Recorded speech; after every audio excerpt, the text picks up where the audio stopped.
Hello दोस्त, कई सारे विद्यार्थी का कमेंट आ रहा है कि रिवाइज आंसर की आया, उसमें हमारा इग्नोर क्वेश्चन हुआ है जिसके कारण से 0.33 नंबर कम हो गया।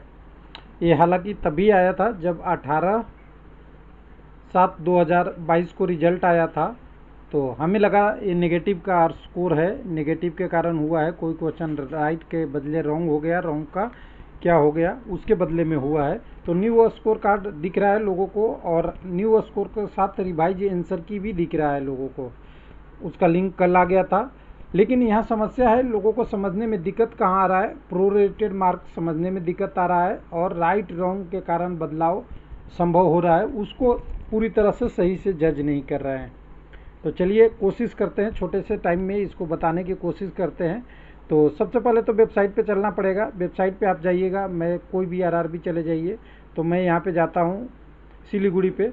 तो आरआरबी सिलीगुड़ी पे यहाँ पे आपका डिटेल में 22 तारीख का एक डिटेल आ गया था, जिसमें आपका CBT2 का स्कोर कार्ड ऑल लेवल का, यहाँ देखिए पहले लेवल वाइज था, 6 और 4 का था, उसके बाद फिर आपका 3, 5, 2 वाला हुआ, वो सबको कमांड एक ही लिंक में कर दिया।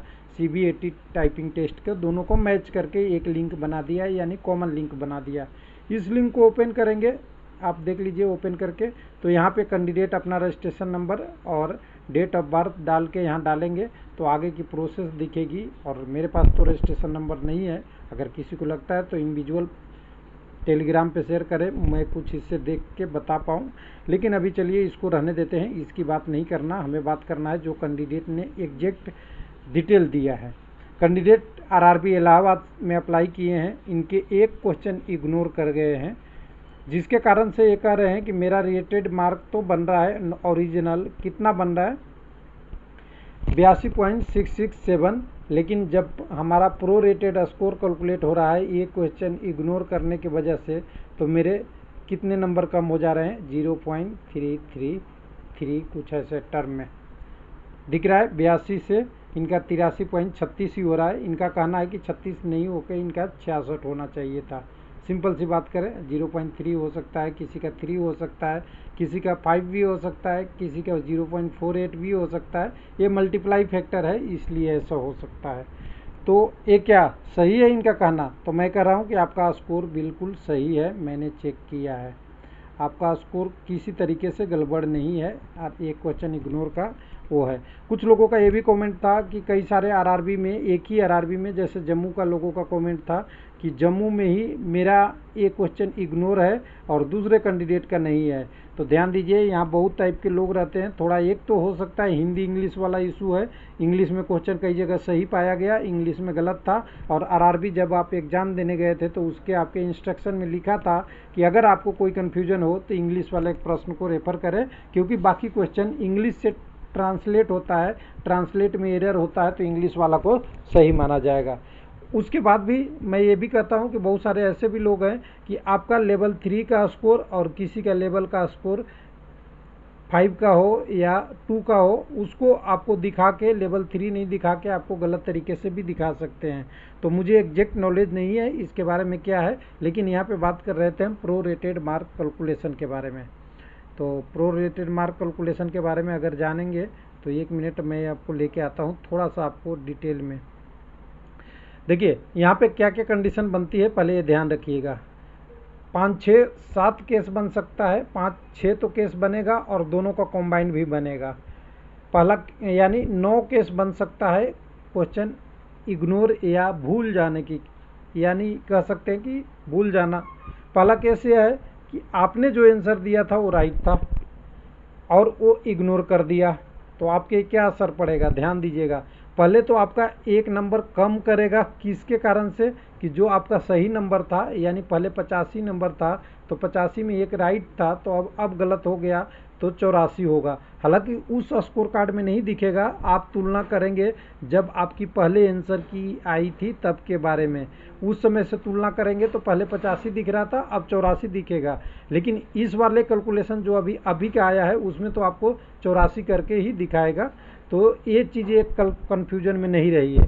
तो यानी आपका आंसर का तो गया ही, राइट था इग्नोर हो गया, तो आपके एक नंबर तो हो गए, लेकिन उसके साथ साथ आपका इग्नोर का जो प्रश्न ख़त्म हुआ, इसके बदले आपको क्या मिलेगा, प्रोरेटेड मिलेगा। और प्रोरेटेड स्कोर को हम बाद में कैलकुलेट करेंगे इसमें कैलकुलेशन के लिए। तो इसमें क्या होगा, आपको बेनिफिट कितने नंबर का होगा, 0.66 का होना चाहिए एग्जैक्ट में, लेकिन आपके एक नंबर राइट के पहले वाले स्कोर से कट जाएंगे तो आपका 0.33 नंबर कम ही दिखेगा। यही कह रहे हैं लोग कि मेरा नंबर कम दिख रहा है। दूसरा, आपके क्वेश्चन रॉन्ग थे और आपके प्रश्न इग्नोर हो गया, तो आपको बधाई। रॉन्ग के आपके जो नेगेटिव कटे थे 0.33 ये तो मिलेंगे ही, और प्रोरेटेड के स्कोर 0.66 या जो फ्रैक्शन से बनेगा आपकी मल्टीप्लाई फैक्टर से, जो हम कैलकुलेशन में बताएंगे, तो आपको एक नंबर बढ़ा हुआ दिखेगा। उसके बाद आपने आंसर ही नहीं दिया, आपके इग्नोर हो गए, तो केवल ये रॉन्ग वाला नहीं हटा के केवल ये ऊपर वाला बढ़ेगा, जितना भी आपकी फ्रैक्शन से बढ़ेगा तो आपको बेनिफिट मिलेगा। लेकिन ये भी कंडीशन है कि आपके प्रश्न राइट थे और वो बाद में जब आंसर की रिवाइज हुआ तो रॉन्ग हो गया। सबसे खतरनाक कंडीशन यही है कंडीशन के लिए, यानी आपके एक नंबर सही थे और रॉन्ग हो गए तो 1.33 नंबर आपके कम हो जाएंगे। अगर आपके रॉन्ग थे राइट हो गया तो रॉन्ग के 1.33 नंबर बढ़ जाएगा, और आपके आंसर आपने दिया ही नहीं था और आपके आंसर उस प्रश्न का आंसर चेंज हो गया तो आपको कोई अंतर नहीं पड़ेगा। अब ये एक क्वेश्चन की हमने बात किया, ऐसे जितने क्वेश्चन होंगे उतने चेंज होंगे। तो समझ गए होंगे ये कंसेप्ट। अब समझना है कैलकुलेशन का, जो कैंडिडेट का था उसी का कैलकुलेशन मैं कर देता हूँ। कैलकुलेशन कैंडिडेट का यह स्कोर था, ये कह रहे हैं कि मेरा स्कोर 82.667 था, अब 83.36135 हो गया है। कैसे, तो देखिए सिंपल सी कैलकुलेशन है। जब आपकी ये नंबर है, यहाँ पे ये देखिए 82 नंबर आपको दिया है नेगेटिव हटाने के बाद, ये नंबर किस पे है, आपके 119 क्वेश्चन पे, क्योंकि एक क्वेश्चन आपके इग्नोर हो गए, यानी इग्नोरेड कर दिया, उसको भूल गया। तो अब क्या इन्होंने कैलकुलेशन किया है, तो 119 में आपके स्कोर कितने हैं, 82.66, आगे जो भी है डिजिट आप लिख लेना। तो एक में क्या होगा, आपकी 82.66 डिवाइडेड बाई 119 होगा, और जब 120 में ये कैलकुलेट होगा प्रोरेटेड मार्क, तो क्या होगा, इसमें गुना हो जाएगा 120 का, और गुना करके आप देख लीजिए आपका स्कोर यही होगा 83.36155। यानी आपके जो नंबर है, सिंपल सी बोले ये नंबर है, इस नंबर में आपको करना क्या है, 120 डिवाइडेड बाई 119 से मल्टीप्लाई कर दीजिए, आपका नंबर सिंपल सी आ जाएगा। यानी जितने आपके नंबर है उससे इस फ्रैक्शन को मल्टीप्लाई कर दीजिएगा। अगर आपके नंबर 50 है तो आपका अंतर चेंज होगा कुछ और, आपके नंबर 60 है तो कुछ और होगा, 90 है तो कुछ और होगा। यानी ये मल्टीप्लाई फैक्टर इसको मान के आप चेंज कर लीजिए, आपका प्रोरेटेड मार्क वही आएगा। यानी कुल मिला के कहें कि जो लोग कह रहे हैं कि वो रॉन्ग, एक मिनट, जो रॉन्ग नंबर हुआ है ये एक्चुअल ये कैलकुलेशन में, मैथमेटिक्स कैलकुलेशन में है और ये सही है, ऐसा नहीं है कि इसको गलत माना जाए।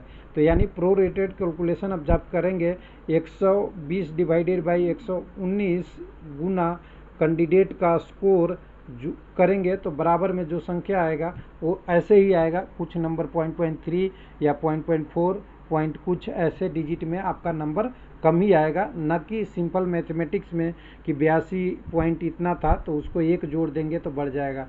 थैंक यू, धन्यवाद।